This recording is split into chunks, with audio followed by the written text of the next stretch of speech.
Hello friends, welcome to Sivakami garden. Friends வாங்க, நம்ம இன்னைக்கு 2-3 பொருள் மேலே எடுத்துன்னு வந்திருக்கிறோம். கேன் ஒன்று எடுத்துன்னு வந்திருக்கிறேன் நான்.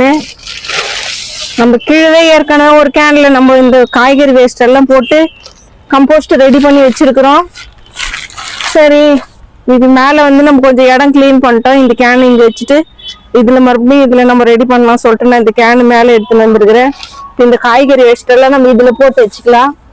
அப்புறமா ஏதாவது ஒரு மரம் நடுறதுன்னா நம்ம இதை எடுத்து யூஸ் பண்ணிக்கலாம். ஃப்ரெண்ட்ஸ், இன்னைக்கு நான் கருவேப்பிலை கண்ணு 2 கருவேப்பிலை கண்ணு மரம் எடுத்துன்னு வந்திருக்கிறேன். பையனும் மாமாவும் போயிருந்தாங்க மண்டிக்கு, கருவேப்பிலை ஒடிச்சுன்னு அப்போ 2 பிடிக்கின்னு வந்திருந்தாங்க. இன்னைக்கு நம்ம வந்து இந்த சின்ன சின்ன டப்பாயில நட்டு வைக்கலாம். அப்புறமா நம்ம கொஞ்சம் நல்லா பெருசா வளர்ந்துட்டு பிறகு நம்ம எடுத்து இந்த பெரிய தொட்டியில நட்டுக்கலாம். இன்னைக்கு நம்ம செடிக்கு வந்து இந்த தண்ணி கலந்து ஊற்றலாம்னு சொல்லிட்டு நான் மேலே பக்கெட் எடுத்துன்னு வந்திருக்கிறேன். ஏன்னா 2-3 நாள் ஆயிடுச்சு நம்ம அந்த தண்ணி கலந்து ஊற்றி. பாருங்க, நம்ம காலையிலேயே வந்து செடிக்கு தண்ணி ஊற்றி இருக்கணும்.